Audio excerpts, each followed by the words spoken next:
Laurence Boccolini, née le 8 mai 1963 à Versailles, en France, est l'un des visages les plus marquants des médias français depuis plus de 3 décennies. Malgré une brillante carrière et une vie de famille de rêve, la plus grande tristesse de sa vie est peut-être le chemin ardu vers la maternité et les graves problèmes de santé auxquels elle a été confrontée ces dernières années.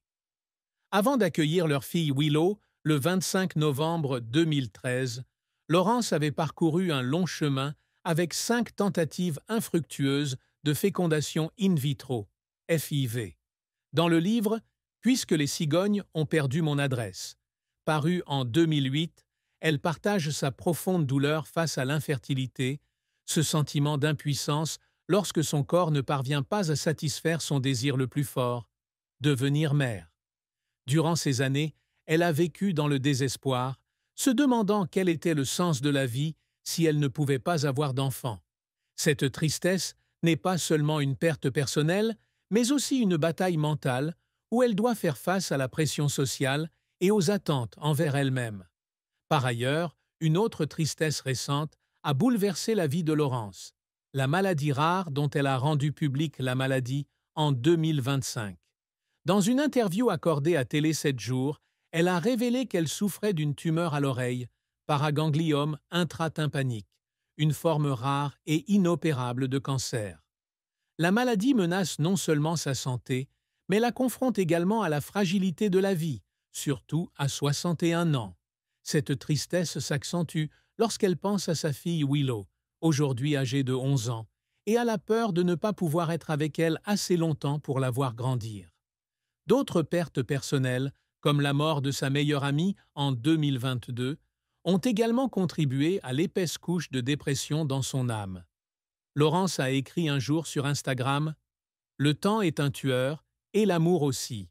On peut mourir d'un cœur brisé, même après de nombreuses années. » Ces chagrins, bien que de nature différente, ont tous laissé des cicatrices indélébiles sur elle, façonnant une Laurence forte, mais blessée. La carrière de Laurence Boccolini a été un long voyage rempli de hauts et de bas, depuis ses débuts dans de petites stations de radio jusqu'à devenir l'une des icônes de la télévision française. Elle débute sa carrière au début des années 1980 à Radio-Télé Yvelines, RTI, puis rejoint RFM et rejoint rapidement Europe 1 en 1987. Elle y anime de nombreuses émissions populaires telles que Le Noir, Les Inconnus de l'après-midi, La vie en rock ou encore Top 50, affirmant ainsi son talent dans le domaine radiophonique. Son premier grand succès à la télévision survient en 1994, lorsqu'elle collabore avec Tina Kiefer sur l'émission Il fera beau demain sur TF1, puis remplace Nagui pour présenter Que le meilleur gagne sur France 2 en 1996. Mais le véritable tournant dans la carrière de Laurence intervient lorsqu'elle est nommée par TF1 pour présenter Le maillon faible en 2001. Avec son style dur et tranchant et sa célèbre rengaine « Vous êtes le maillon faible, adieu », elle devient un phénomène télévisuel attirant des millions de téléspectateurs et assurant l'animation de l'émission jusqu'en 2007. Après Le maillon faible, Laurence continue de se faire remarquer avec de nombreux autres spectacles comme Première compagnie, 2005, Mr. France, 2003 et surtout Money Drop de 2011, un spectacle à succès adapté du britannique The Million Pound Drop. Elle s'essaie également au jeu d'actrice et à l'écriture avec la série Mademoiselle Joubert, 2003 à 2008, où elle joue le rôle principal, écrit le scénario et chante la bande originale.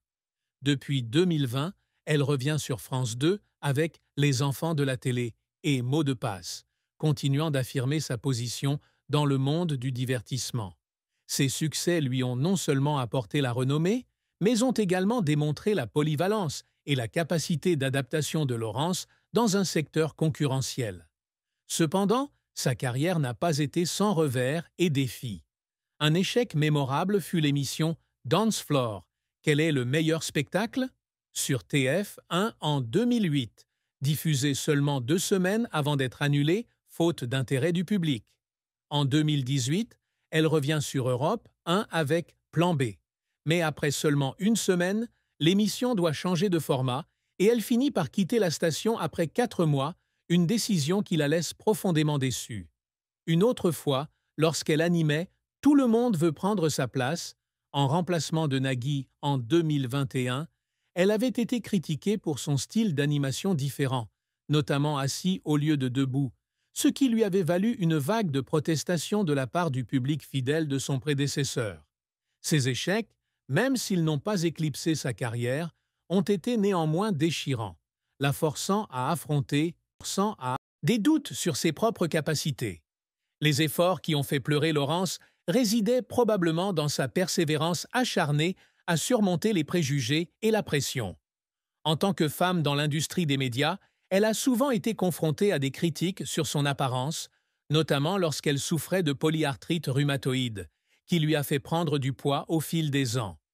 Sa perte de poids ultérieure pour améliorer sa santé a également suscité des opinions mitigées, l'amenant à s'exprimer « Mon excès de graisse n'est pas mon talent ». Les longues nuits de préparation du scénario, les heures stressantes sur le plateau et les moments où elle a dû mettre sa carrière en suspens, comme lorsqu'elle est tombée malade ou a fait face à des crises personnelles, l'ont certainement fait pleurer. Notamment dans son autobiographie Showtime, Souvenirs du chaos, publiée en 2025, elle raconte le moment où elle a été agressée par quelqu'un sur le plateau, lui causant des blessures et des souffrances physiques et mentales. Ces larmes ne sont pas seulement un signe de faiblesse, mais aussi un témoignage de la résilience d'une femme qui n'abandonne jamais. Laurence Boccolini ne s'est pas contentée d'être une présentatrice célèbre. Elle vise toujours des réalisations plus grandes et plus emblématiques qui laissent une marque durable. L'un de ses plus grands objectifs est d'être un modèle pour les femmes dans l'industrie des médias, en prouvant que le talent et la détermination peuvent surmonter toutes les barrières de genre ou d'apparence. Cela se manifeste par ses tentatives constantes d'endosser de nombreux rôles différents, d'animatrice, d'actrice, de scénariste, jusqu'à auteur de 5 livres. Ses livres Méchante, 2002, et Puisque les cigognes ont perdu mon adresse, 2008, ont été non seulement des succès commerciaux, mais aussi sa façon de partager son histoire personnelle, inspirant des milliers de femmes confrontées à des difficultés similaires. Un autre objectif que Laurence a toujours visé est de diriger des émissions françaises emblématiques.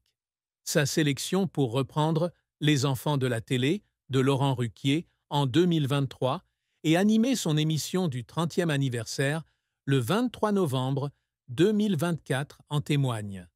Elle aspire également à participer à de grands événements, comme co-animer Eurovision France. C'est vous qui décidez avec Stéphane Bern en 2022. Ces moments ne sont pas seulement des sommets de carrière, mais aussi sa façon d'affirmer son influence dans la culture populaire française. De plus, Laurence essaie toujours de concilier carrière et maternité. Après avoir donné naissance à Willow à l'âge de 50 ans, elle s'est donnée pour mission d'être une mère dévouée, toujours présente lors des étapes importantes de la vie de sa fille. Malgré son emploi du temps chargé, elle prend toujours le temps de construire une relation spéciale avec Willow, comme elle l'a partagé sur Télé 7 jours. Nous avons une excellente relation, et je veux être avec elle autant que possible pendant qu'elle grandit. Cette réussite, bien que non mesurée par des récompenses ou la renommée, est ce qu'elle chérit le plus et s'efforce toujours de maintenir. Laurence Boccolini a épousé Michael Facailo, mannequin et ancien tenant du titre de Mister Tahiti, le 31 juillet 2004 à Presles-en-Brie. Ils se sont rencontrés en 2003 alors qu'elle présentait Mister France, où Michael avait décroché la 2e place. Ce mariage était une belle histoire au début, mais elle n'a pas duré éternellement. Dans une interview accordée à Gala fin 2021, Laurence a révélé qu'elle et Michael avaient divorcé il y a des années, sans toutefois dévoiler la date exacte. Cette rupture peut être une grande tristesse dans sa vie, surtout lorsqu'ils ont traversé le difficile voyage d'avoir des enfants ensemble. Willow, leur fille, est le fruit de cet amour, mais aussi un rappel de ce qui a été perdu. Avant Michael, Laurence était dans une relation toxique quand il était jeune.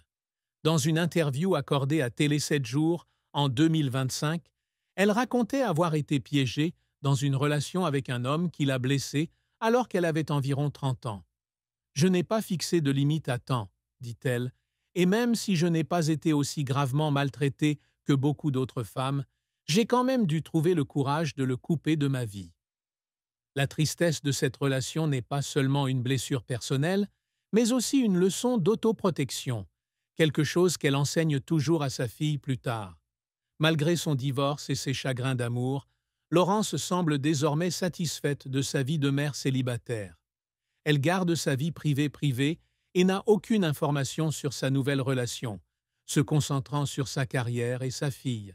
Sa tristesse amoureuse et conjugale n'est pas un échec, mais un défi qui l'aide à grandir et à devenir plus forte. Il n'existe aucune information officielle sur la valeur nette de l'or,